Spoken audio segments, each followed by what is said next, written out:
Welcome to Crescat's live market call featuring our macro and activist mining research. I'm Kevin Smith, Crescat's founder and chief investment officer. Before we get started, please refer to our important disclosures pages on the screen now. These can also be found in the description on Crescat's YouTube channel and on our website. Crescat's live market call is about sharing timely macro and newsworthy geologic updates, both positive and the negative news across our holdings as they arise. These videos represent the opinions of Crescat as a mining and exploration industry advocate. Our objective is to share the overall geologic progress of our activist strategy in creating new economic metal deposits in viable mining jurisdictions around the world. The securities discussed herein do not represent an entire portfolio and in aggregate may only represent a small percentage of a strategy's holdings. The issuers discussed may or may not be held in Crescat's client portfolios at any given time. This video is not intended to be, nor should it be construed as an offer to sell or a solicitation of an offer to buy any security. If you enjoy our videos, please click on the like button and make sure you're subscribed to our YouTube channel to get notified of upcoming episodes. You can also follow Crescat Capital on Twitter for ongoing macro research and important news updates on our activist metals positions. So let's get started.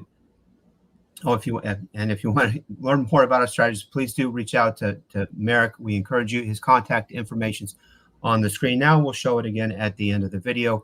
So let's get started. So yesterday, finally, we had some cracks in the Magnificent Seven. Unbelievable, but I don't think anyone would imagine that this was possible. But of course, we've been thinking it's very much possible and highly probable. And we got the first taste of it in a significant way. This what we've been calling for, this great rotation out of overvalued mega cap tech and other overvalued financial assets and into undervalued commodities and commodity equities. We saw a glimpse of that yesterday, for sure, in a significant way. And this is a heat map of the S&P 500. It's organized by sector, so it's also it shows the percentage that the stocks were down, and the size of the squares is related to the market cap of the stock. So all the stocks in the S&P 500, you can see how overweighted the Magnificent Seven stocks are, and you can see they were all down yesterday significantly. And lo and behold, many of the other stocks were up, and this is kind of the exact opposite of what we've been seeing in over the last year plus, where we've seen the leadership just getting narrower and narrower and narrower. And there's actually been a number of other stocks that have been in the S&P 500 that have been down, or we've seen many days where there's a narrow group of stocks up and even more stocks down. And yet the overall index is up because the heavily market cap weighted large cap tech stocks are the ones driving the overall index to be up, even when there's more stocks that are down. Well, that was the exact opposite yesterday. Index was down. The Magnificent Seven stocks were down significantly, and the broader market was actually up. Now, we're not necessarily calling for the broader market to everything else to be up besides the Mag 7 like it was yesterday. We're calling for more of we are calling for more of a significant bear market in the S&P 500 at large, and a more narrow group of leadership to emerge in the commodity and commodity equity sectors.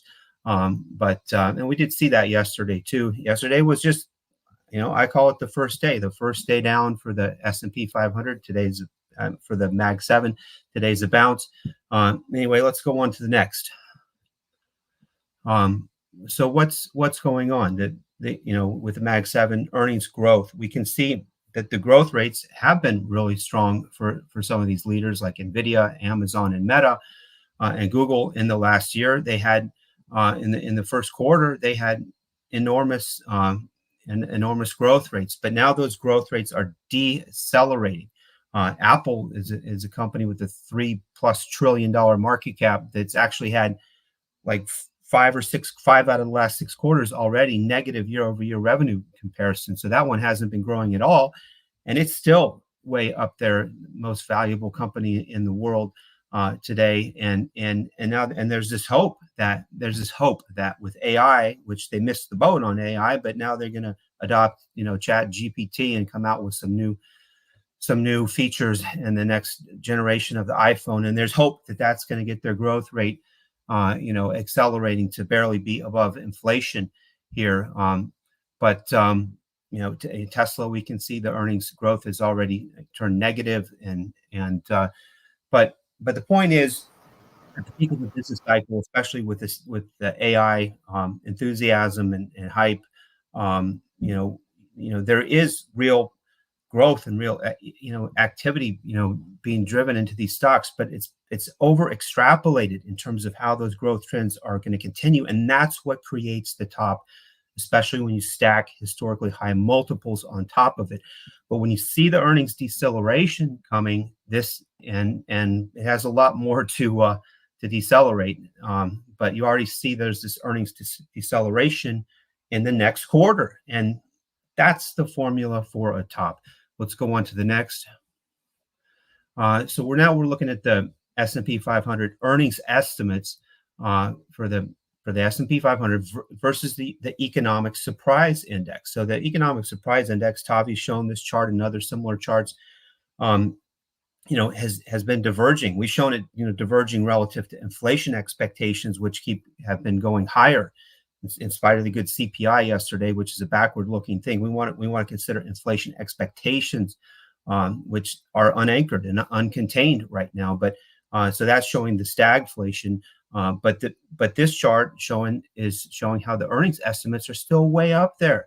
So there's this hope, there's this extrapolation of the growth on the recent hype, and yet we have all these other recession signals. The inverted yield curve, which is starting to uninvert now. The uninversion is the trigger for the recession, and the economic surprise index here. But we think those earnings estimates are too high, and they're going to be coming down, just like the surprise index is suggesting. Let's go on to the next. This is looking at the correlation between the U.S. economic surprise index, the same chart we were just looking at, and the S&P 500.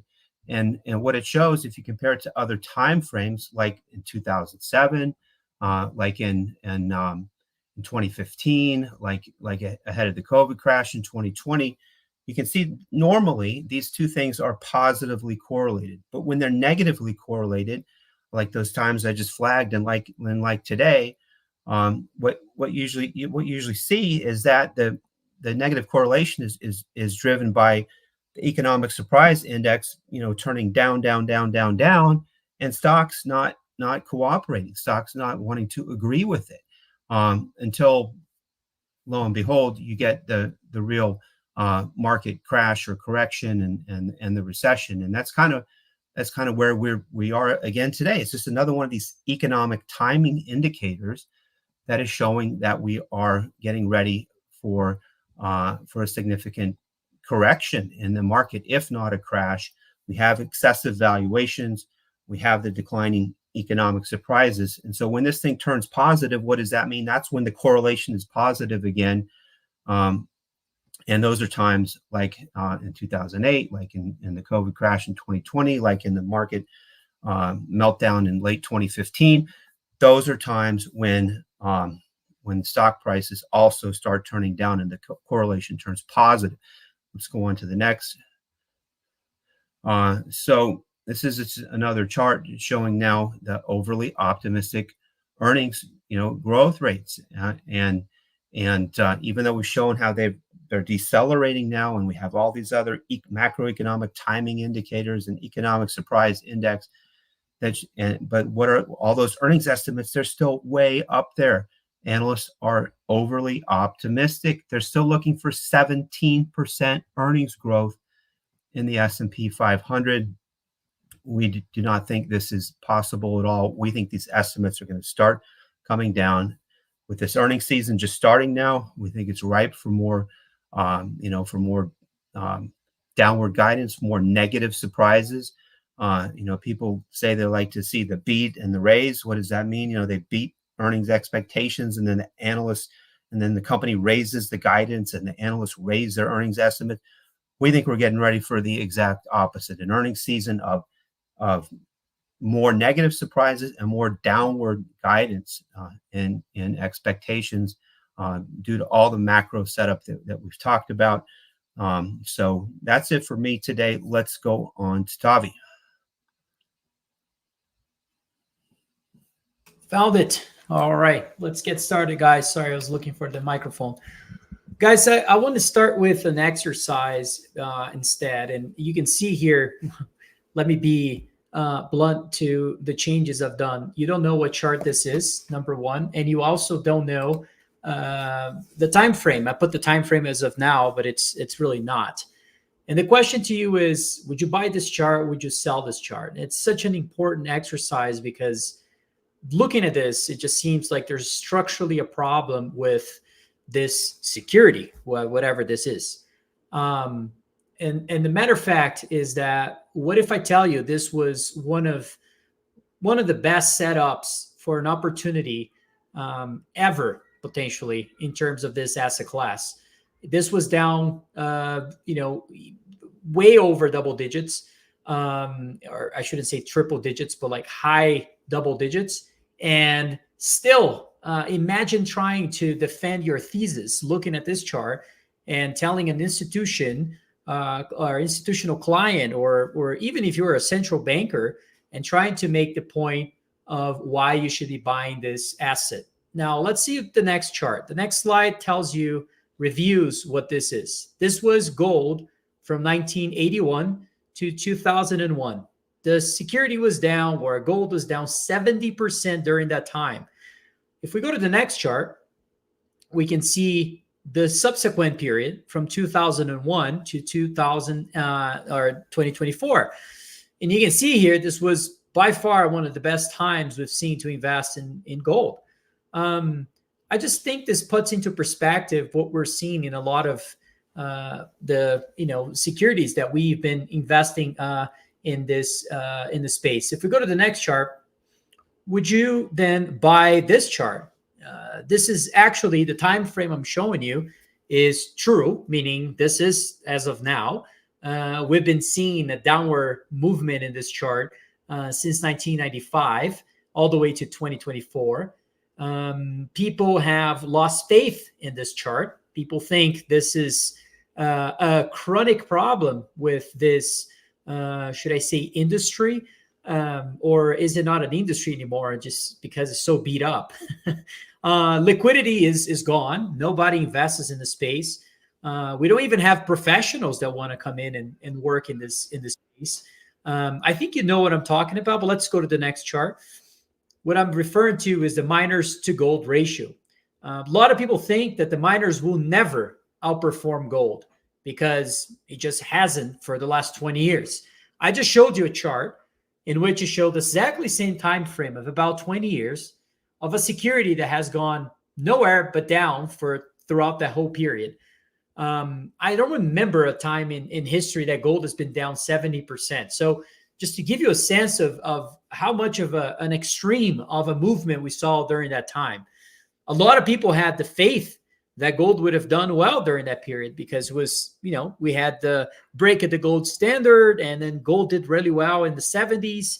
Imagine being caught up into that whole narrative in the 80s and losing 70% of your money if you invest just in gold all the way from to 2001. This reminds me of today in this mining space. And in my view, there's a multitude of technical setups in this industry right now that I cannot recall personally a time that I've seen that. At the same time, most people were just ignoring, neglecting, and just choosing to look away. And to be honest, if you want to be bullish in gold, and I feel like I just hear crickets. I mean, there's really not a lot of folks still defending this industry. Even if we go to conferences and we speak with other folks in our own realm of professionals, we can clearly see that the narrative not only has shifted over the general investors, but now clearly as well within the industry too. And to me, this is the same setup we saw with gold. It's what we're seeing today. And would it surprise you if we see something like we saw with gold from 2001 to 2024? It wouldn't surprise me. I actually think that that's a very likely scenario, and probably how things will unfold in this coming decade. Let's go to the next chart. Let me give you a sense. This is just throwing a line on top of this chart. If you're a technical analyst, you would appreciate the fact that since 2015, this chart has gone sideways, as you can see in this chart. And recently, when I mean recently, I mean this week, we've actually started to break out in this ratio. And I should actually give you the calculation. It's just looking at the Philadelphia Gold and Silver Index, which everyone has access to. And I'm dividing by gold prices. So my apologies for not having, I usually have the calculation of the ratio there just to help you understand what I'm doing. But clearly you can see that not a lot of people think that the miners, the gold companies, first will follow gold prices. And number two, that they actually maybe could have leverage over gold's performance. This has been sort of unusually difficult to support the thesis that if we see a gold bull market, we would see this breaking out. That's my view, but majority of people would disagree with me just because in the last 20 years, we didn't see that. That's just such a wrong way, in my view, of seeing this, because I just showed you a chart of gold in which we saw the complete opposite 20 years after hitting that bottom. To me, this is like a perfect technical setup. Now, let's go through that multitude of technical breakouts that we're seeing in the mining industry. Let's go to the first one. This is one, junior miners. So we were looking at the bigger miners. Now we're looking at the smaller miners. Here is a 14-year downward trend, started in 2011. This was when gold peaked at that time as well. And now we're above those levels. But the miners are so far still from those periods, although they're making money as basically generating as much cash flow as they were back in those days. They look a lot healthier. But for some reason, people want to support the idea that fundamentally they shouldn't be justifying allocation of a portfolio into this space. But if we look at the riskiest part of this market, the junior miners, in which, by the way, the companies we talk about in this presentation don't even have the luxury of being at the GDXJ to somewhat benefit from a little more liquidity than other vehicles. And you can see here that even in that sense, we just broke out from a 14-year downward trend. And looking at the prior chart and now this chart, it gives me the belief that maybe this is the beginning of something. But maybe let me try to convince my argument over this next following charts. Let's go to the next one here. So the next one now is looking at candles. We're doing monthly candles of the GDX. So now it's not a ratio. It's just looking at the actual performance on a monthly basis by candles of the GDX, which a lot of people would argue this is more of the senior part of the industry. Senior meaning those are companies that have already generate either production and mostly actually have cash flows. You can value these companies very different in the junior space because you can discount the cash flows of those companies, and instead of the way dealing with exploration companies that work a little bit different in terms of how we value those. But you can see clearly that even from that basis, the same chart of 2011, that peak that we saw, and you can see here 2010, 2011, we kind of stay at that peak for a while. And that really formed that beginning of the resistance. Then we had a massive crash all the way to 2015. And then we finally hit a bottom there. And we started to form higher lows, as you can see in this chart. So the first low was in 2018. And then we had the COVID lows. And then we had in 2022 another low. Recently, this year, actually, we had another higher low in 2024. And then we broke out. And now for the first time on a monthly basis, this is the first candle And this is the beginning of the month. We're, July 12th today. This is the first candle that if the month was ending today, we would be breaking out from this chart. That's something to be aware of. Let's go to the next chart now. The next chart now is showing just a GDXJ. Again, we're not doing a ratio anymore. We're just looking at the GDXJ now. The GDXJ, for those who don't know, the J just means juniors. Although there are some senior or bigger companies as part of this this ETF, we do have smaller companies relative to the GDX, so they carry a little bit larger risk. And even from that basis, as you can see here in this chart, clearly this is even better than the prior chart. This is, to me, even more evident that this is a real breakout. So you can see here, the line has touched this resistance multiple times, not once, multiple times, particularly since the COVID first upward movement we had, that we hit that resistance, formed that kind of solidified this downward trend. And then now we've been also forming higher lows. And finally, we had a breakout 3 months ago, and we're solidifying this movement now for the third candle, as you can see in this chart, which appears to be the beginning of a much bigger move, in the initial phases of a much bigger move. Let's go to the next chart now.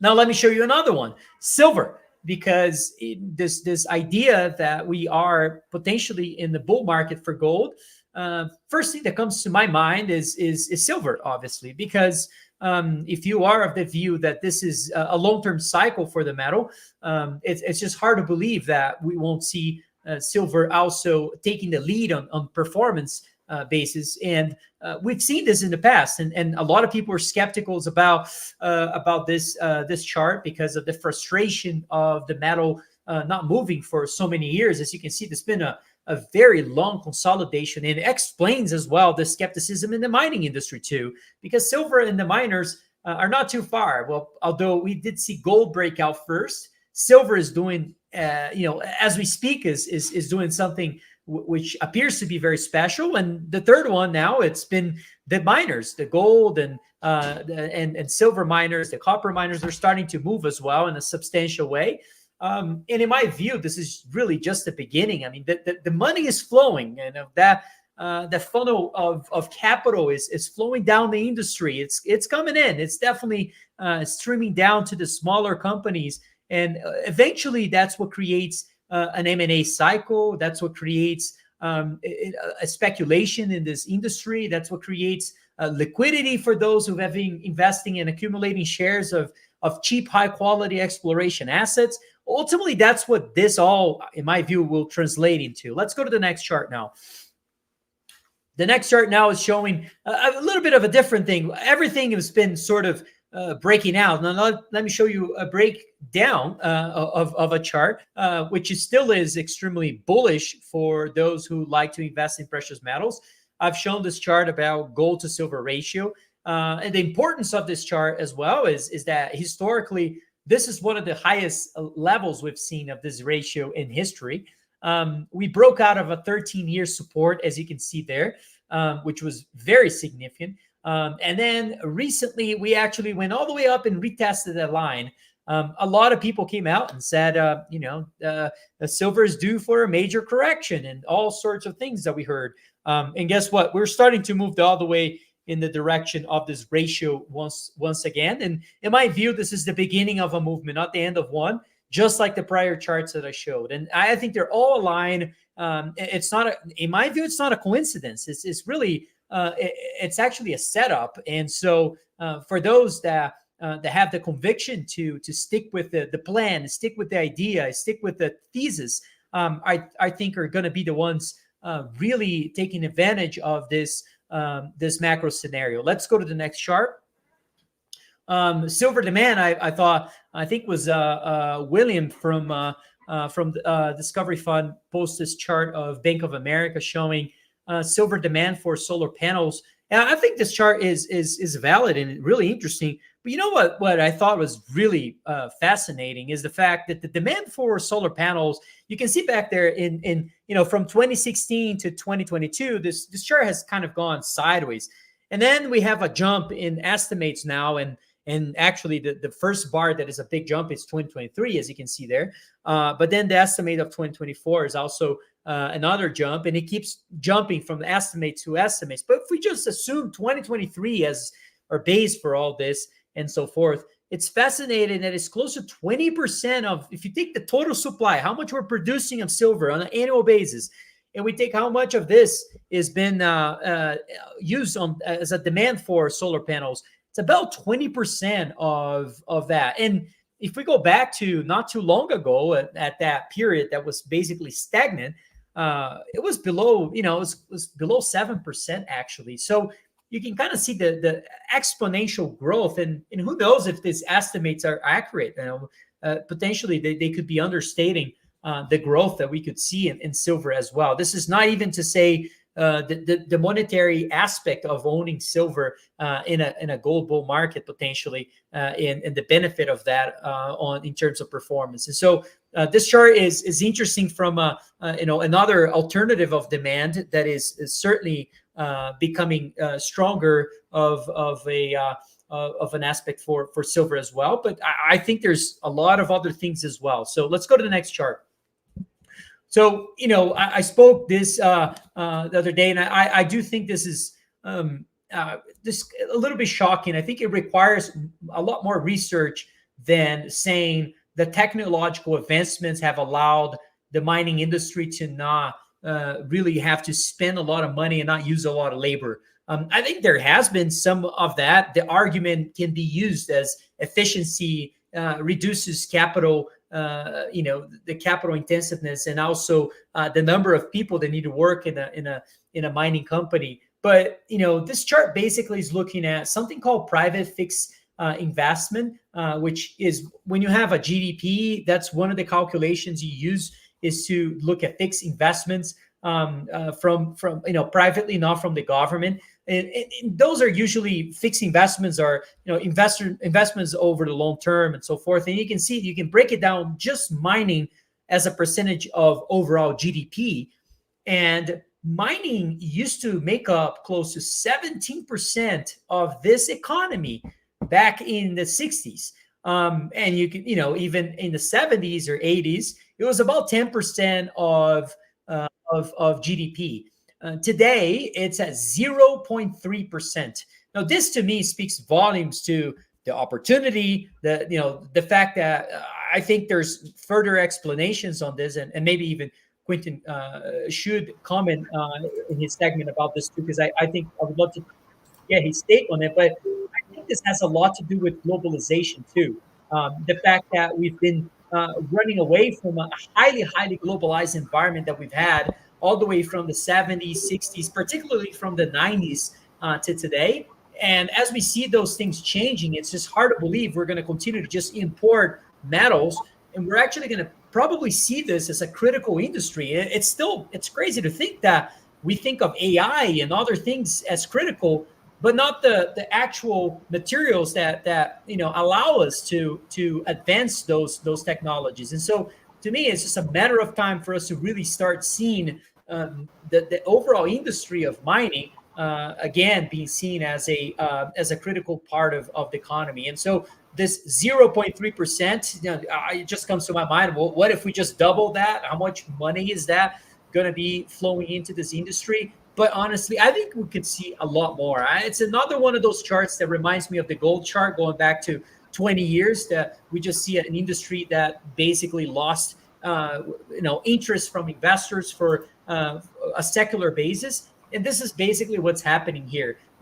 Technology has taken such a form of the global economy, but really the US. And I think we've swung too far in that direction, and potentially capital needs to flow back in order to have a civilization. I mean, I don't think we can survive in a deglobalized environment and continuing to ignore this industry as a critical element of society. Let's go to the next chart. And so what is a macro shift? A macro shift as well is seen in this commodity prices. And it's interesting to me that this is not just one part of those changes. I mean, we've seen so many things change since the COVID. And commodities have broke out since the policymakers' response towards the recession in the lockdowns and the pandemic period.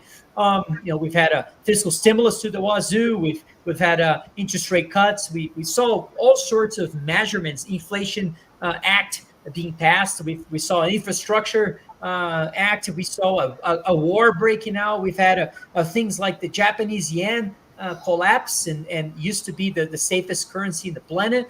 We started to see value companies, not growth, starting to do better. We started to see some emerging markets doing better. Those are all important changes. We've saw volatility in the treasury market. When was the last time we saw this type of volatility in the treasury market? Maybe just in the 70s we would be able to use that as a period. And so all these things are certainly I think impacting these macro regime shift that I believe we're in. And if you look at this chart right there, after this breakout that we've had in commodity prices, an equal weighted index, we've been consolidating for a while now. And this is why I tend to not, overly focus on the CPI number and all these things that come in on a monthly basis, because I do think inflation is incredibly entrenched in the U.S. economy and other developed places. And this chart is another way of seeing this. Let's go to the next chart.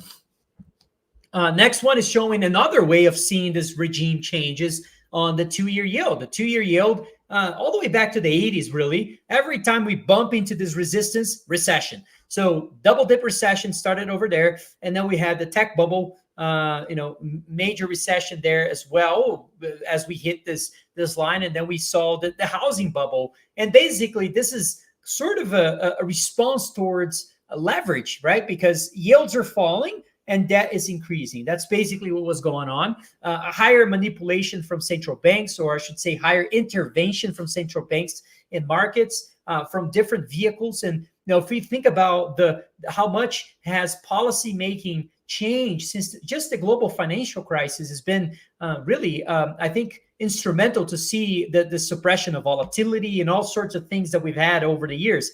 But since then, we actually broke out from this resistance finally, which to me, that just means inflation. We're in a different era now. And it wouldn't surprise me, even myself was in the inflation camp over the next 5 to 10 years. I look at this chart and I see people going from 7 price interest rate cuts in the curve all the way to 2, and people really have disbelief that we could see yields moving lower. The same folks that said there's no way the Federal Reserve could raise interest rates all the way to 5.5% are now saying that the Fed cannot reduce rates because of inflation. And in my view, while again I am of the inflation view, I do think that ultimately what matters is going to be the cost of the debt for the government. And that's the main role of the Federal Reserve. And we'll be emerging into that role over time, just like it did in the 40s because of the extreme amount of government debt to GDP. And I think this is going to be the case here as well. And very likely, it wouldn't surprise me at all if we see this chart retesting the 2% level, which would be forming now, instead of a resistance, would be creating a support at that what used to be a resistance line. Let's go to the next chart. The next chart shows a chart from Increment and AG. Ronnie Serfole actually has been sharing this chart, and I think it's a phenomenal chart. It gives you some sense of that we could see stupid gold prices in this environment. The idea really is just looking at Fed funds rate. When the Fed starts to cut interest rates, they get into an economic problem, and it forces the hands of central banks to reduce and cut interest rates. While a lot of people see that as a spurt of potential growth given the liquidity, that's not usually what happens.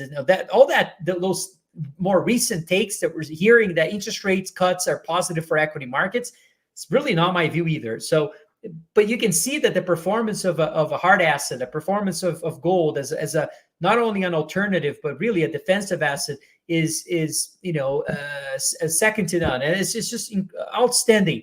And it wouldn't shock me at all if we see much higher prices that actually are similar to those growth rates that we've had in the past. And you can throw estimates of a median of the 31, 39, and 5% growth, and we could see some real impact in fundamentals of mining companies if we see prices substantially growing from here. Let's go to the next chart. Lastly, going back to a little bit of the yield idea and analysis on yields, you can see here, I think one of the most important developments happening today is the last, I guess, this whole week, it's been the steepening of the yield curve. The steepening of the yield curve is something that a lot of people also thought it wasn't possible to see. Maybe, I love when people start saying this is maybe this is a new normal, that we're going to see just inverted levels for much longer than usual. Folks, we've been inverted for the longest period in history. This is the time to be betting the other way, in my view. And so what we're seeing in this chart is the 2-year versus the 3rd-year yield.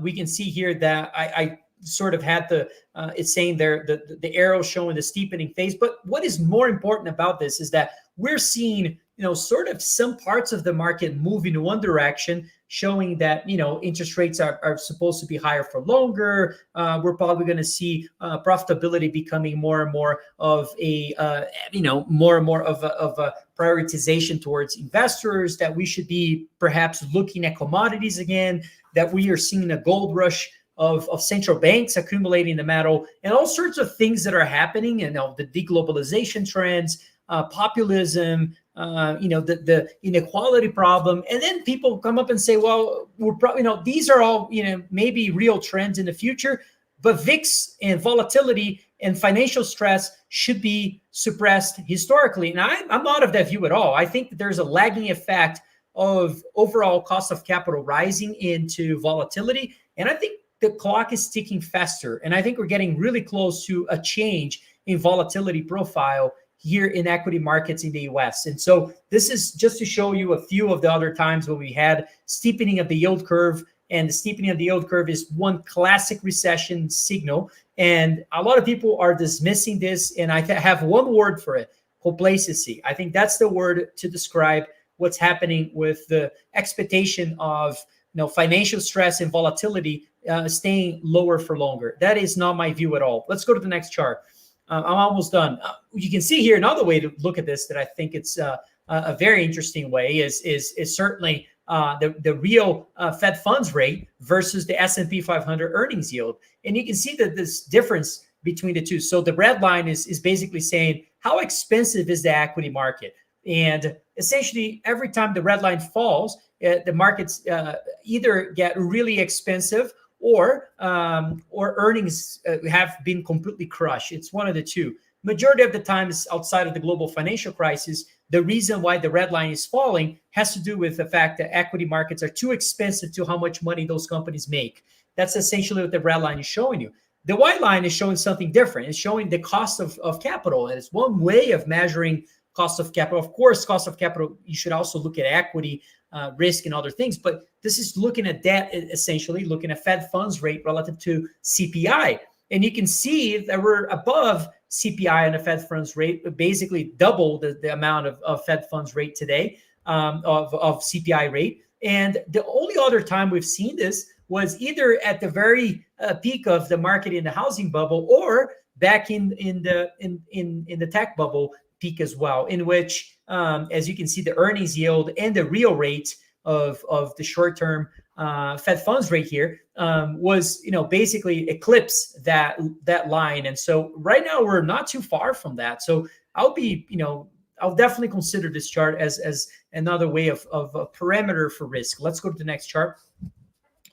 I think I'm almost done. And another thing you should look at is the timing, the lagging effects of interest rates into the economy. And this chart's great because it shows that bankruptcy filings are starting to pick up. This is the largest monthly change since the COVID crisis. And you can see here, this is starting to show some signs of an upward trajectory. And if that's the case, that's when you start seeing big downturns in the economic data. Not only that, you could potentially see the 2-year yield going back to 2%. This is the case that you could see that 2-year yield going back to its what used to be resistance. Now it's going to become in my view, support. Let's go to the next chart, because if you dive into this, you're going to see that consumer discretionary is the largest sector actually filing for bankruptcy, which begs the question, why? And the answer for that is because consumer discretionary has never been this levered.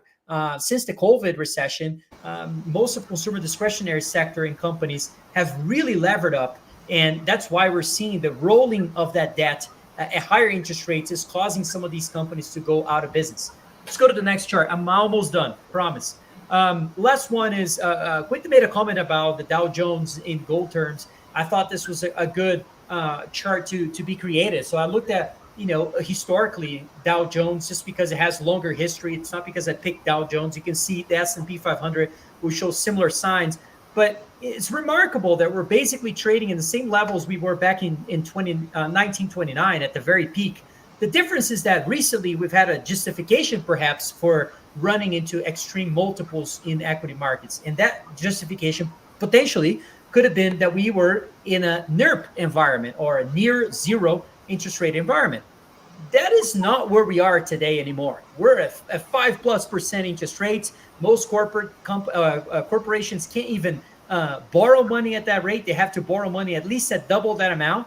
And so, I would suspect that, the risk and the fact that people are just overlooking this chart and saying, it's a different environment. It's not anymore.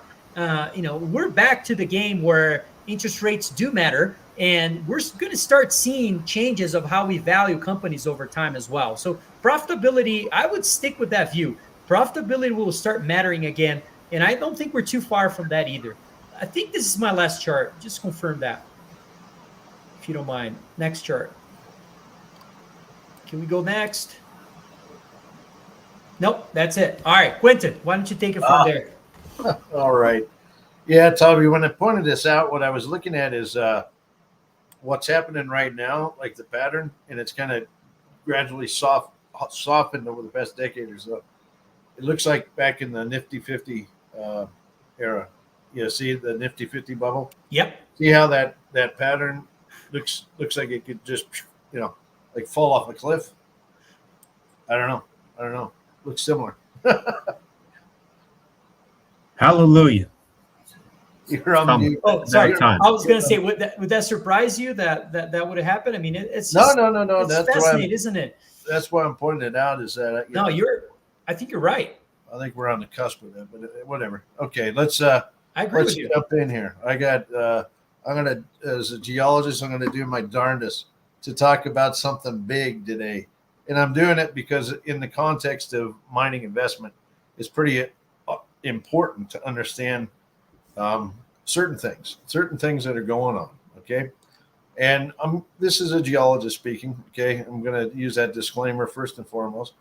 And hopefully my internet does not puke out on me. I found out, I think what I found out is that my computer that I do the videos from hasn't been updated in so long. It kept trying to update in the background, and it was blanking out my connection. So I had to shut down and then reload all of the different updates and blah, blah, blah. And then I had to, join again here. So apologize for dropping off there for a bit. Hopefully this works now. Anyway, look, before the pandemic, the world was heading to kind of a globalist or global picture. Okay. We were definitely heading towards a global picture. And yeah, it's complicated. There's a lot of countries. There's a lot of different stuff going back and forth between countries. But by and large, it was straight line. It worked. Okay. Even though this picture looks a bit hairy, the supply chains were intact. And, aside from the complexity of it, they worked. Okay. We'll just say that it formed a picture like this. But let's go to the next slide. And unfortunately, that ball of strings has now collapsed, in my view. It's collapsing. Okay, there's definitely some fundamental changes going on right now, and all of those strings are they've just kind of knotted up like a big ball of Christmas lights. You ever watch Futurama when Leela gives Fry a ball of Christmas lights to untangle to distract him. That's what I feel like. I feel like the global supply chain has basically gone to heck in a handbasket. Okay, so I want to talk about this because it actually relates to some of the stuff that Tavi just said, but it also has a bearing on mining investment and where we're headed. Okay, all right. So go to the next slide. Okay, this is it again. These are my views. Disclaimer. Okay, but there are countries that are commodity suppliers out there. In other words, there are countries that generate the stuff that we need. There are other countries that are dominantly manufacturers, okay, like China. And then there's countries that are consumers, like the United States, many European countries, and so forth, that are basically debt-based dependents. Okay, at this point in time, in this point in history, we here in the United States have basically offshored our mining industry so that it's such a small part now of the overall economy that it's almost meaningless in some respects. Okay, all of that metal production has been shifted over to other countries where pick your favorite country, Peru, Chile, Papua New Guinea, Indonesia, whatever. It's definitely gone overseas. Okay, but I would argue that there's at a fundamental level, there's three types of countries out there, and those are the three types of countries. All right, now over time, mining and manufacturing has migrated from developed countries to less developed countries. Now you say, well, gee, duh. Okay, why? Well, wages is one factor. Okay, as people in developed countries expect higher and higher wages, it's going to be easy to manufacture stuff in countries that are less developed because people aren't going to expect such high wages. I mean, that's a very fundamental thing. It is what it is. So, you've seen that kind of, the sucking sound is, who was it? Perot, I think, used the term. It indeed happened. It's a natural phenomenon. But also the mining industry in particular has offshored, like copper production. Yeah, United States, it still has a pretty decent amount of copper production, but it has so much more potential. But there's been conscious decision not to expand copper production. In fact, if anything, I would argue that there's been a serious effort to dissuade copper, new copper projects from going into commission in this country. And it's pretty tough to see as a geologist. I like to see new mines get built, but look at Resolution in Arizona. It's been sitting there for 30 years now, I think, since it was first drilled. Ain't going anywhere. Pebble in Alaska, et cetera. So I could fill in the blank, but you get the idea. So mining has basically migrated over to less developed countries for various reasons. Okay, now, where's the real wealth in the world created? Okay, it's not really created, in my view, from service industry and stuff like that, banking, whatever. Banking seems to be kind of a lecherous, leechy aspect of the overall global economy. It's really, the wealth is created by the countries that are mining and producing resources and manufacturing things. Okay, all right. So that's where I think I think it's becoming more apparent that the wealth is created overseas. Okay, countries that produce minerals and goods now want to protect that wealth. I would argue the big shift in geopolitics that we're seeing today is right there. Okay, it's a very fundamental desire amongst commodity-rich countries, manufacturing, rich countries, to protect that wealth. Okay, they don't want to give up, all the wonderful things they have. Just it's that simple. Okay, let's go to the next slide. Okay, so what on earth has been happening lately? Particularly in the past 4 years. It's not just the past 4 years, but it has accelerated. We'll say. Okay, I think you're starting to see what I call debt-based dependent countries. Countries that need to issue debt to pay their bills are increasingly at risk of losing access to resources and cheap goods. If there's any message I have for people in North America, U.S., Canada in particular, wake up, guys, because we've been living high in the hog for a long time, and it's entirely because we have the power to issue debt. Okay, and yeah, it's kind of it's almost a game in my view. It's a bit discouraging to think that we've kind of bamboozled our way into the wealthiest nation on earth when we should have done it by creating wealth through other means. Okay, I'm not saying we don't produce anything, but come on, man, where's mining? Where's we should be growing our petroleum industry. We should be growing a lot of things. Okay, now here's where it gets interesting. Manufacturing-based countries want to protect their industries and increase wealth for their own citizens. I put this in there, and it's very, very direct. Okay, because there is one country, and I'm pretty sure everybody watching this video can name that country that wants to protect their manufacturing base. Okay, China. All right, China is the manufacturing powerhouse of the world. They want to protect that, and they think very differently, very different strategic way than most of other countries. Okay, the way they see it is, hey, if we can control commodities in particular, we can control the industries. In other words, they can control the manufacturing space that they currently have, the industries that they have, by exerting control over commodities. It's that simple, okay? And they want to do that to protect their own wealth and the good of their own citizens. All right, countries that supply resources want more benefits from these, whether it be directly or through taxes. Okay, a lot of undeveloped or lesser developed countries, they want good things for themselves. Okay, they know they're resource rich, and they want good things. They want a direct ownership, and I'll talk about this in a minute, in mines and in smelters and in fill in the blank. But they also want things like taxes.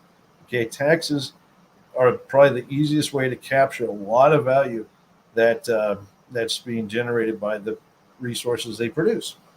Okay, and all of this combined has led to a trend that globalism is largely fallen apart. Okay, I think the whole momentum, the whole move towards globalism, ain't gonna happen, guys. It ain't gonna happen, and I'll show you some reasons why here in a few slides. Okay, go to the next slide. Okay, look again. This is very high level stuff. I'm not giving a super, like, I'm not Tavi, okay, or Kevin. I'm not a macro brain.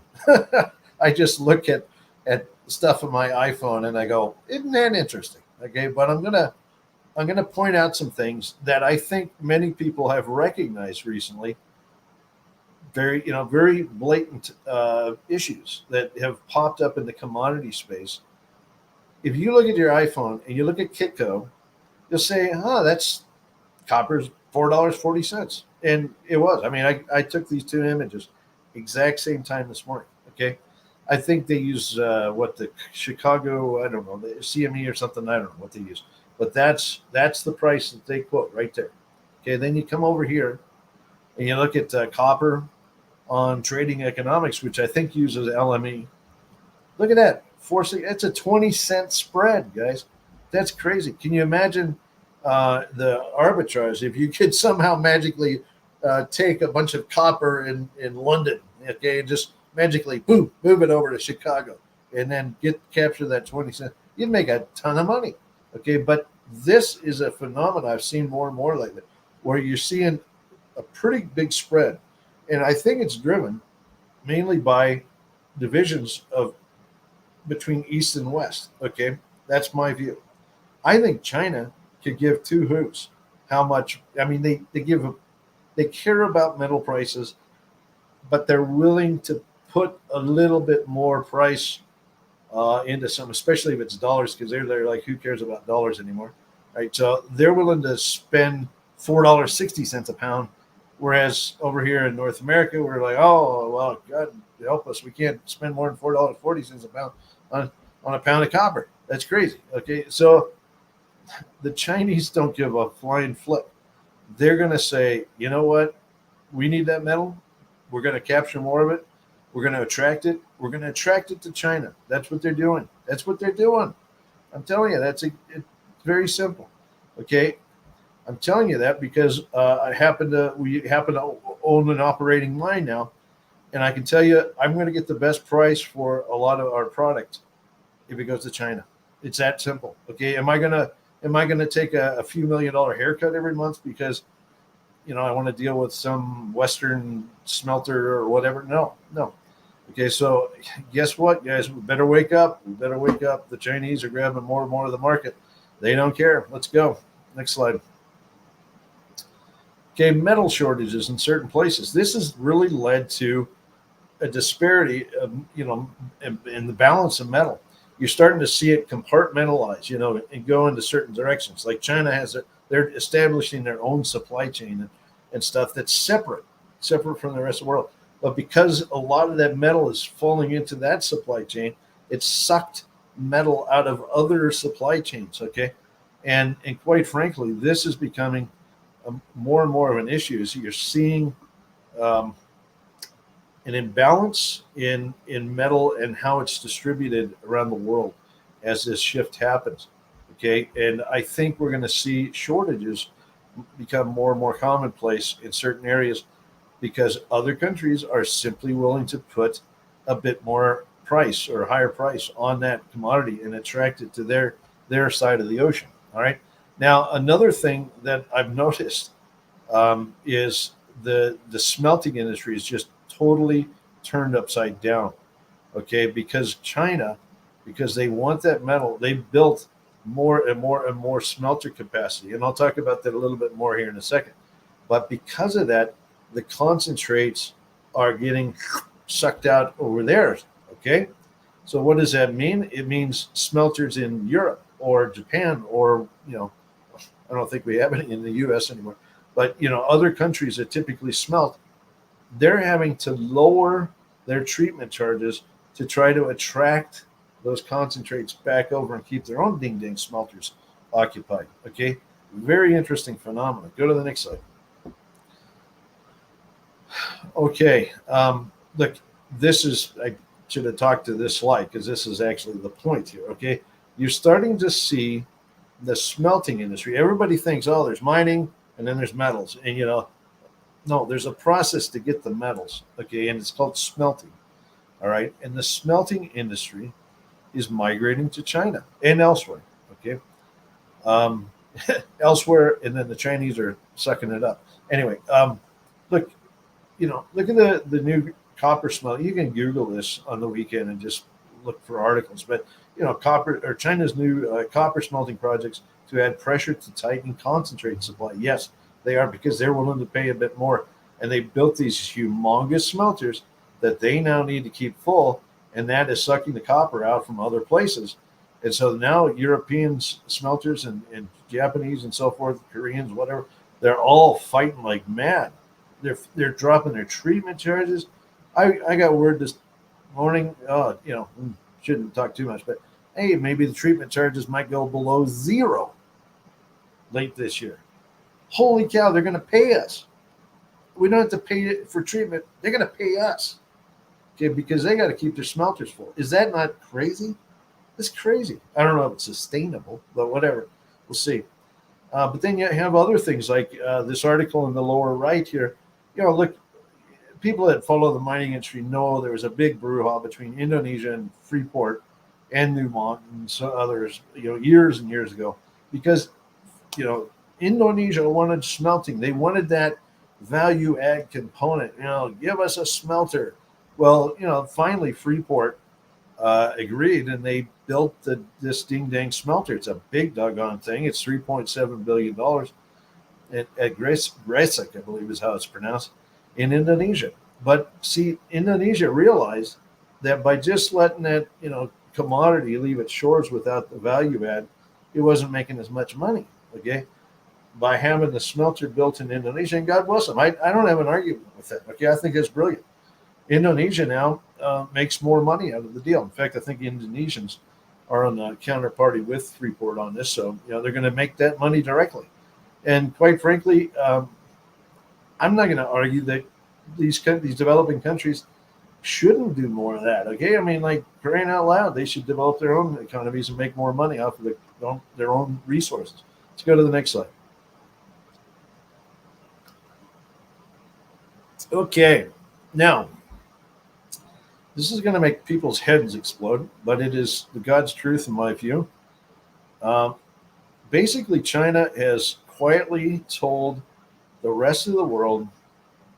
No, it hasn't told. It hasn't told the rest of the world that it's gone offline and it's developing its own supply chains. Okay, you have to kind of read between the lines in most of these articles, but basically China's realized, say in the past 5-6 years, whatever, we're going to forget those Westerners.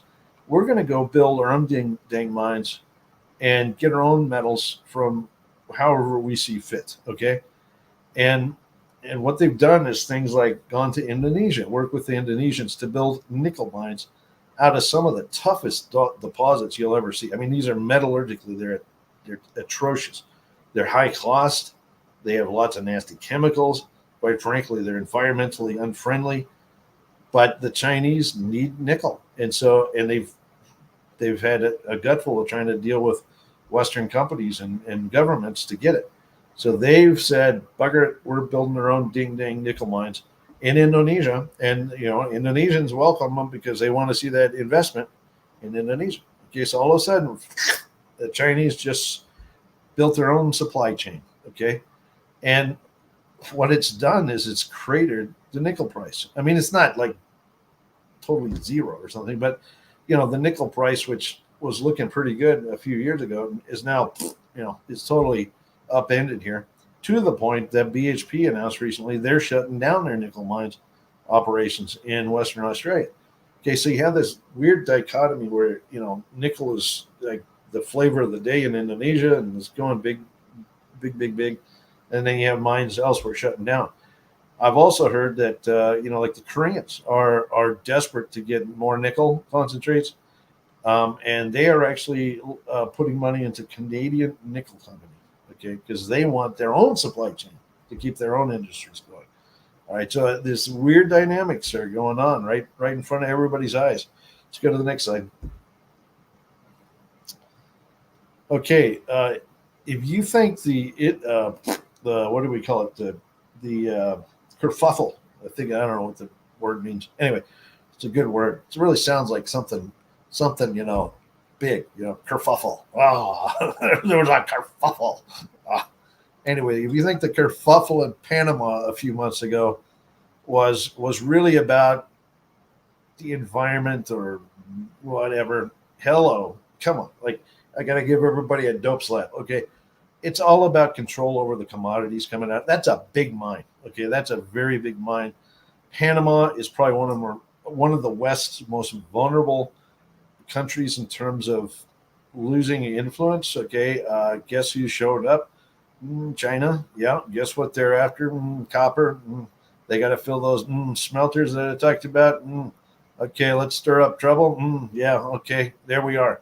Okay, put the pieces together in your head. Oh my gosh, I would argue that, and look, and nothing against Panama, because they quite frankly deserve a pretty good, component of the value that's created from a mine like this.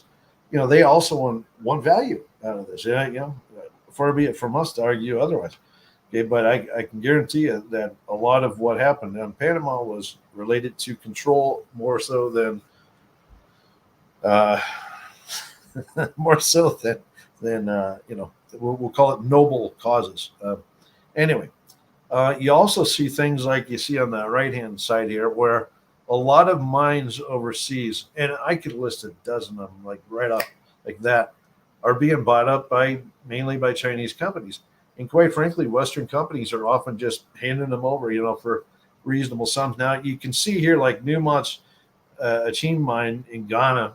I think the Chinese are bidding on it. Zijin has been pretty aggressive at acquiring stuff. Shandong as well.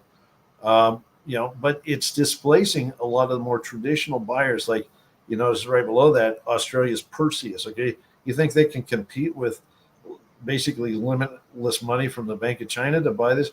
No. And do you think Newmont's gonna pick and choose? No, they'll probably just sell it and be done with it. Okay, but you're seeing many mines being bought up by the Chinese. Go to the next slide.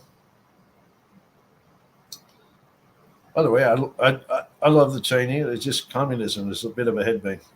Yeah, yeah. So, you know, anyway, we won't go there. Sorry. Okay. Mine permitting. This has really changed dynamics in the world. Okay, you have countries, we'll call it developed countries, that are, they think they're throwing their weight around, right? I got debt, I can get these suckers to buy my treasury bond or whatever, so they're foisting this crap on other countries, and the game's over, okay, personally. But anyway, we in the West have been, like, becoming more and more environmentally conscious, or whatever you want to call it, or whatever, that it's taking a crazy amount of time to build a mine. Okay, we're talking like 15, 20 years from the point of discovery to when a mine is built. And you might as well just take your shoe off and, get your Colt and blast your foot, because you're shooting yourself in the foot by doing this. All right. And it's crazy that we have made it so complicated to build a mine. Now, why do I say this? Well, because there's other places in the world where mines are getting built at light speed. Okay. There's a little, we'll call it a lithium mine that I know about. And that aerial shot that you see there, it's kind of stitched together from Google Earth. That thing was built like that. Okay. It was built in unbelievable short amount of time by Chinese. Okay. You want to know why the lithium price cratered about a year and a bit, I think, because the Chinese turned on the spigot on some of these big projects in South America primarily. And there's so much lithium puking out of these things. It's crazy. Okay. Again, they've developed their own supply chain, smart move on their part, and we're sitting here scratching our navel, trying to figure out, how do we get enough copper for the next, 10 years of electric, whatever. It's like, come on, guys, we're a joke. Okay, go to the next slide. Okay, we have different objectives. Okay, I don't really think, I'm going to stick my neck in. I'm going to say a lot of countries, the whole green energy endeavor is not really what's driving them. It's more about what I talked about way back a few slides ago, about them wanting to control and create wealth for themselves. Okay. Okay. So what do we have here? Well, that chart on the left shows copper demand increasing because of various green energy initiatives. Yeah. Yep. That's our traditional Western view of everything. And it will increase. I mean, now we got AI driving it too, whatever, but my point is, we think green energy in the West, Chinese are thinking about controlling industries and protecting their own industries. Everybody talks about rare earths like they know what they're talking about. And it's the dumbest thing. I've been in rare earths for a while because I had a project where I worked with the Japanese government. The rare earths are not rare. First of all, they're all over the bloody place. It's about you got to produce a product that's usable by industry. Okay, and it's got to be low in radioactivity and da da da da da da. Again, for a long time, the only significant source of rare earth metals that made sense was out of China. The clay type or ionic type rare earth deposits in China produce a very clean product that can be used by the refiners of rare earth around the world. And because they had all of that deposit in their own country and that product in their own country, not only could they export it on a very controlled basis to other countries to kind of control their industries, but they also kept a lion's share of it, and they used it to develop their own industries in manufacturing that use rare earths. Okay, smart, brilliant. Okay, but they're not rare, guys. Okay, now there have been some recent discoveries of ionic type clay deposits elsewhere in the world, and if we see those developed, I think you'll see that dynamic change. I think China will lose control over rare earths, and hence the industries that use them. Okay, but this just shows you the difference in thinking. We're thinking green energy. They're thinking about controlling industries and creating wealth. Okay, go to the next slide. Now, that's just a little piece of a much bigger story. And I just threw those slides in there to get everybody thinking. I'll probably talk more about this over time. There's other impacts that has had on the world. Anyway, I'm going to give a few updates here. I'm going to put my skates on and get going here. Go to the next slide. Some really good ones. So Mogotes put their first news release out since going public this week. This is from the Vicuña project, or Filo Sur project rather. And this project, if you remember, is immediately, like, seamlessly attached to the Filo exploration story. So you can see on the map on the right, Filo del Sol, which is Filo mining, which is 3 billion Canadian, I think. And you can see the geophysics and the chemistry go straight down onto Mogotes. Do I think they might have a discovery or two? Heck yes. Okay, very simple thesis to be had right here. Let's go to the next slide. Okay, now the company announced their first data from work they did prior to going public. So they were actually doing some work, I think, back earlier this year. They wanted to go in and drill a bunch, and unfortunately, they only got 2 holes drilled and 1/2 of a hole before the snow chased them off the hill. So they got 2,185 meters drilled. There's a couple holes in for assay. We'll see what those assays look like. They don't have them yet.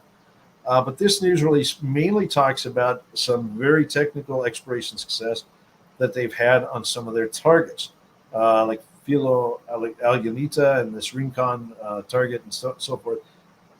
I don't want to take 20 minutes to go through the technical bits. This is a very dense, we'll call it technically dense news release, but I'm going to give you a little bit of a flavor, to spoon feed a few points to take away. Go to the next slide. Okay, this comes from the Colorado target. I believe it's Nueva Colorado target. And if you want to reference things, you just go back a couple slides. Okay, but these are pictures of outcrop and on the top, and then down below out of core from the property. And I'm telling you, actually, a lot of those might be core as well. Never mind. Anyway, there's some rock samples and there's some core photos in here. The linear ones are also core. Sorry. Look, guys, any geologist that looks at this stuff gets excited. Okay, you see rock that's been hammered. Okay, volcanic rocks, porphyries that have been hammered. Lots of silicification, meaning hydrothermal silica, quartz that's been flooded into the rock, but also gobs and gobs and gobs of sulfides. Pyrite, chert, but chalcopyrite, that's a copper-bearing sulfide. You see blobs of bornite.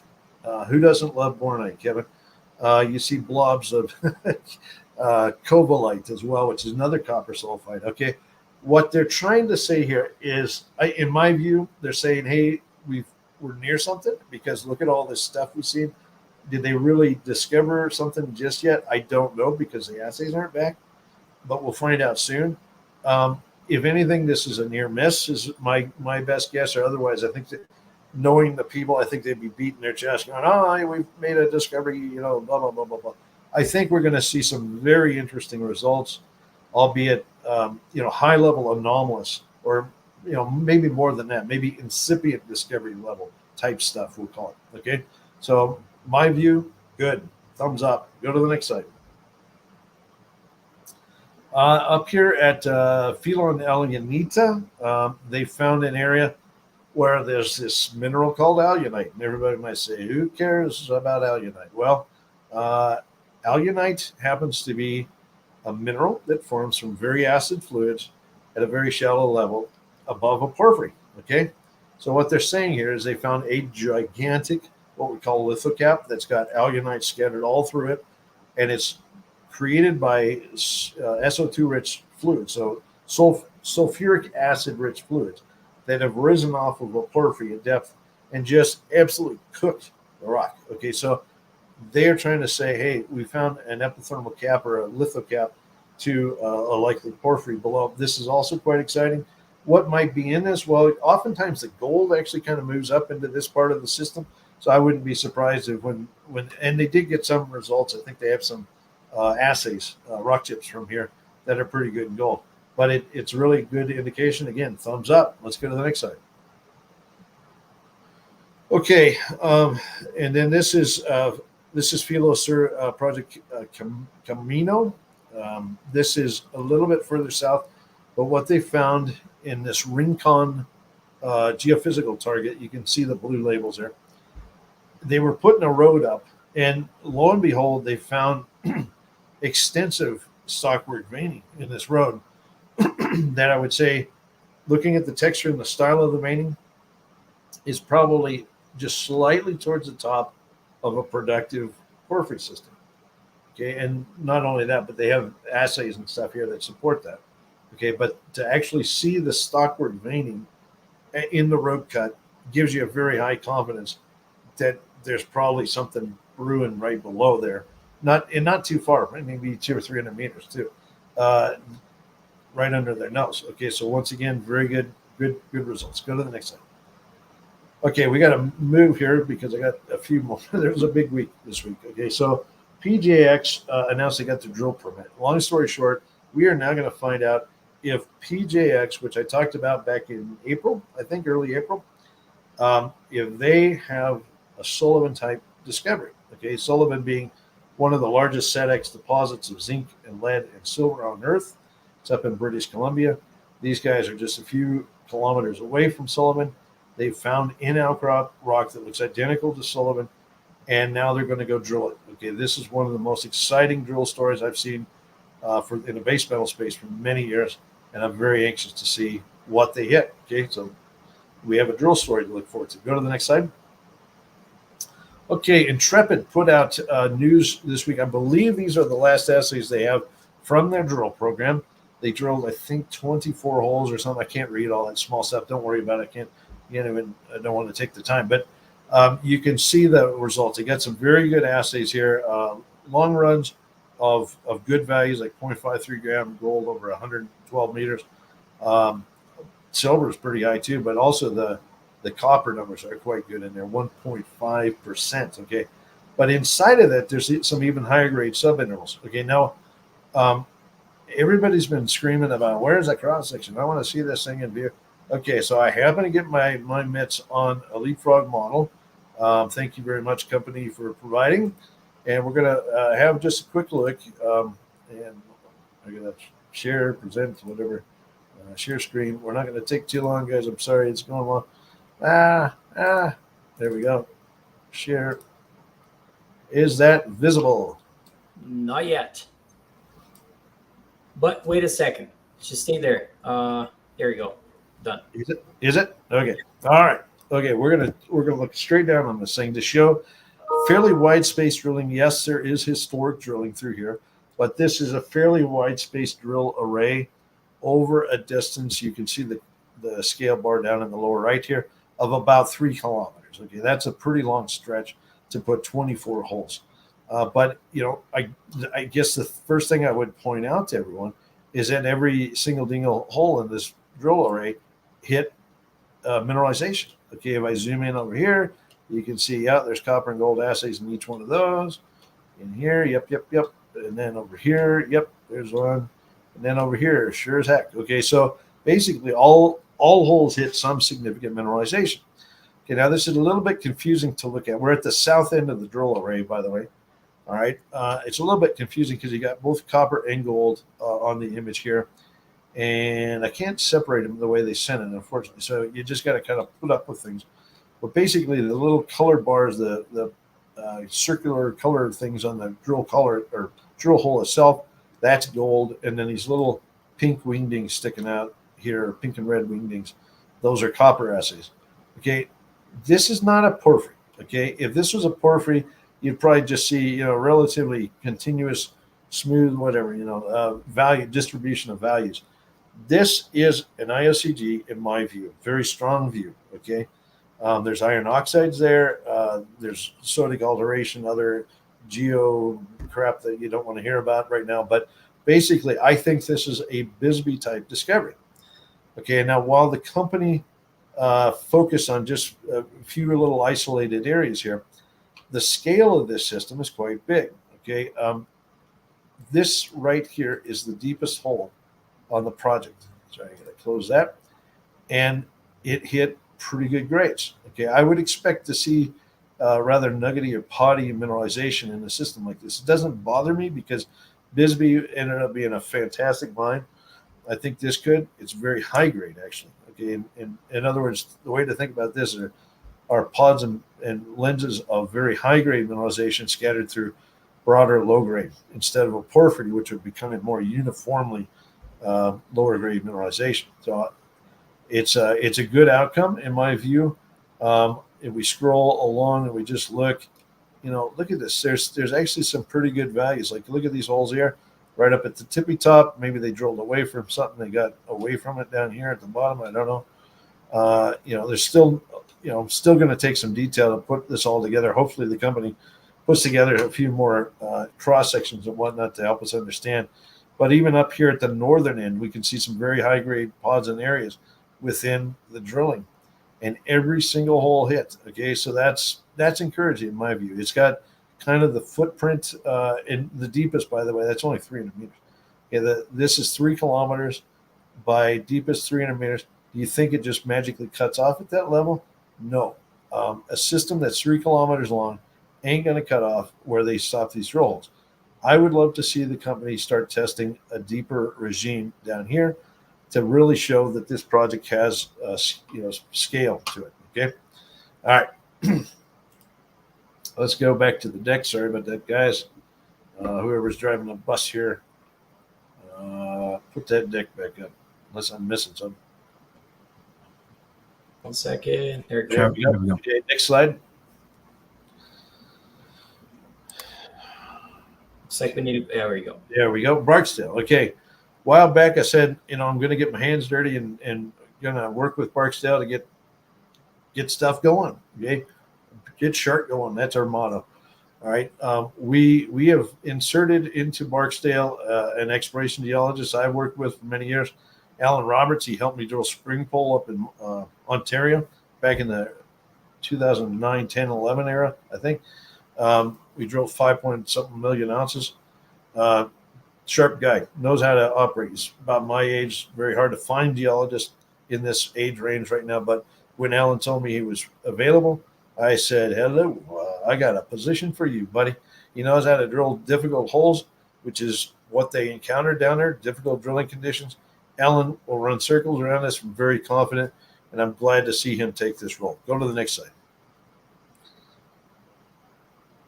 Okay, BCM, another one I like to get my hands dirty with. Look, I pushed them to work with Colorado School of Mines. In particular, this group, this KSM group, I can't think of the acronym, what it stands for, but basically it's a bunch of very, very smart professors at Colorado School of Mines, along with their graduate students, and they deploy them out into the mining industry to do very, what do they call it, very focused exploration advice and modeling.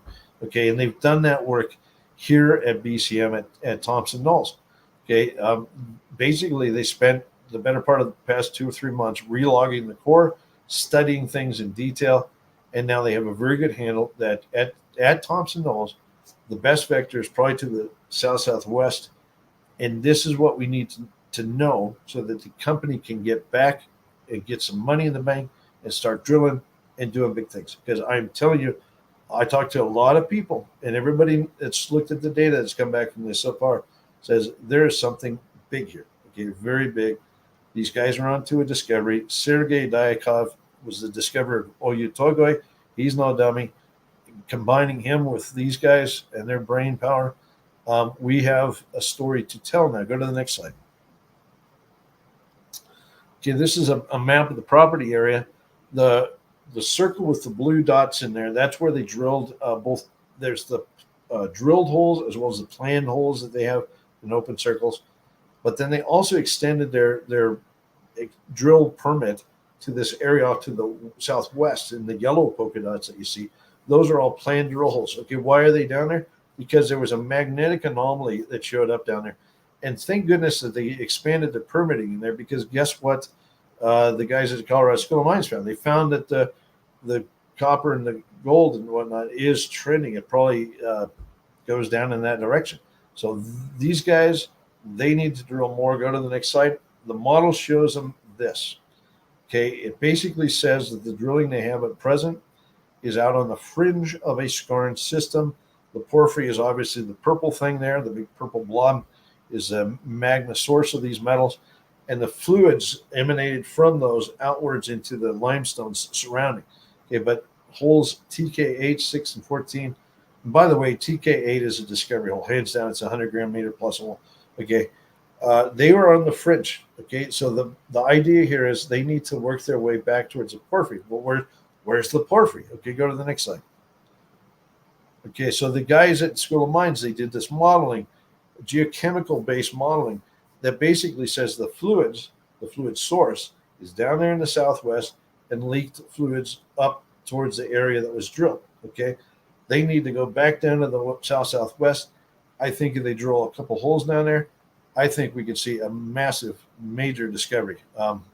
That's my view. Okay, and I'd love to see the company get back on its feet, get some cash in, and drill these holes. All right, go to the next slide. Goliath is drilling. Look, a couple of weeks ago, I talked about them in detail. I'm not going to go through all the targets. This map shows you where they're going to be drilling this year. It's going to be exciting because they got drilling to follow up at Sherbet. That's great. But they're going to test this jackpot target where they hit very, very high-grade gold samples. They got samples off surface last year. They're also going to drill to the north at Full Contact and Treasure Island as well. This will be, I put a quote in here, this will be a year of discovery, like expansion. This is a project where the trend is always persistently in the right direction. So I think they're going to have a very good year this year. Go to the next slide. Okay, Kingfisher. Look, I talked about them like a few weeks ago. You know what?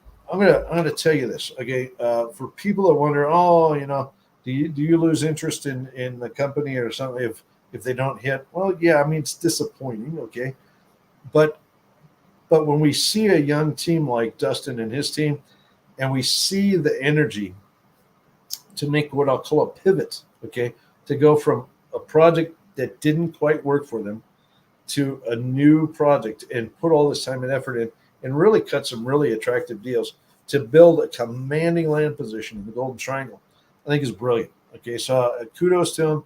This is now becoming more and more of an exciting story for us, also other shareholders. There's other shareholders in Kingfisher, certain gentlemen in Peru who everyone knows on this call, who are very excited about what's coming here. Okay, I think they're going to knock it out of the park. Okay, go to the next slide.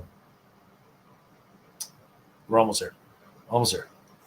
Okay, Eskay, a lot of people have asked me what happened with the P2 gold agreement. In short, in May or whenever they kind of reached agreement, I can't remember when it was announced, I think early May, it looked like the market was picking up and that there would be access to capital and stuff.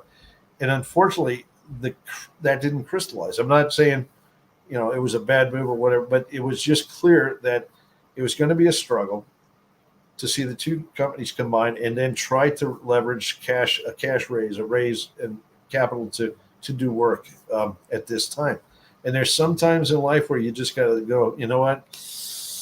Let's put things on hold a wee bit. But fortunately, Eskay has like 2.4 million. Okay, so what they've done instead is they've asked the exploration team at P2, which by the way is the same team I talked about, Ken and so forth, that discovered Brucejack very nearby, okay, the mega gold deposit.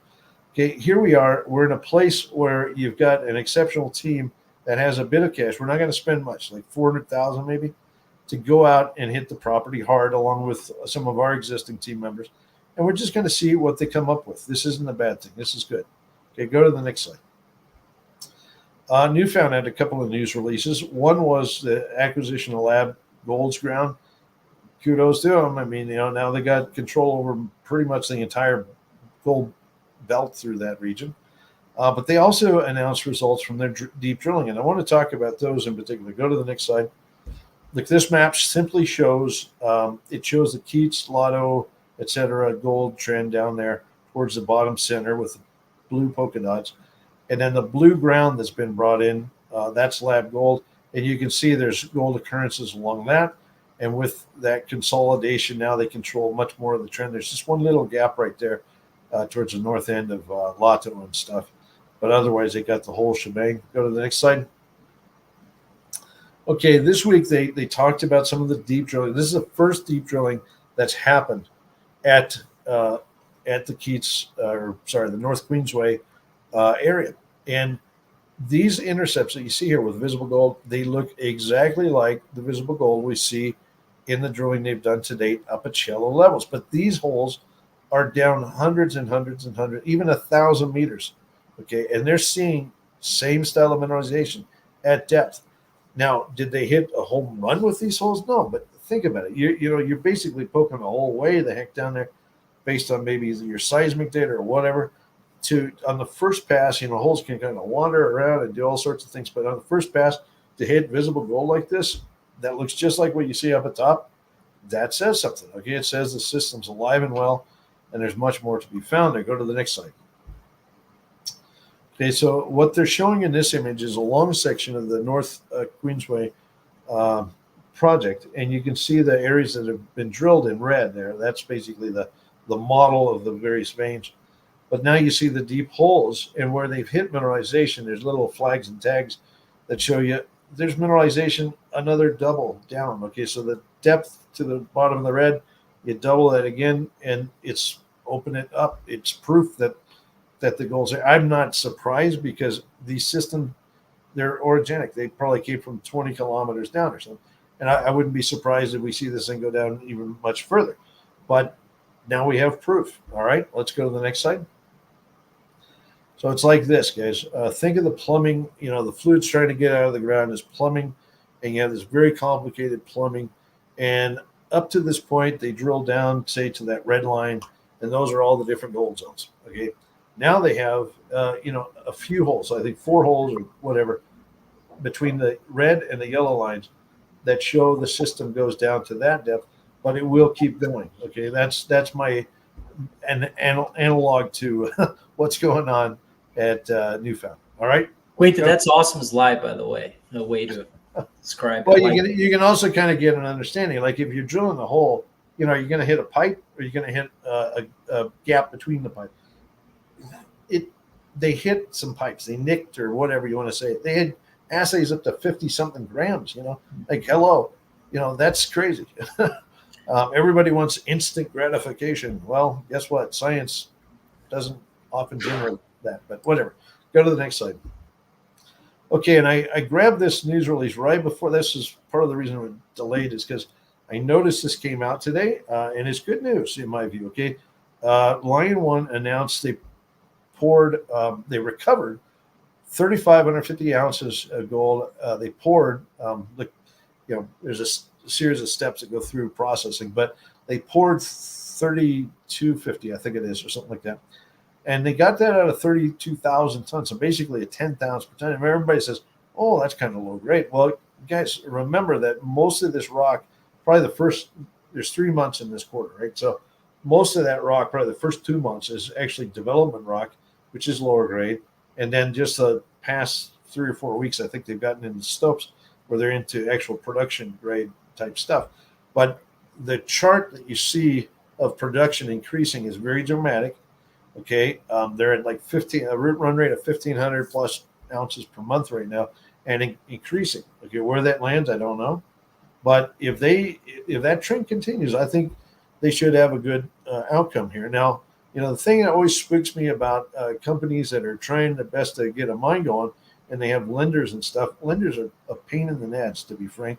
And I don't want to see any problems pop up from their lenders in the process. Okay. Sometimes, some people can be a little predatory with a company, and I don't want to see that in this case. Anyway, that's it. Okay, done. Kevin. All right. Thanks, Quinton.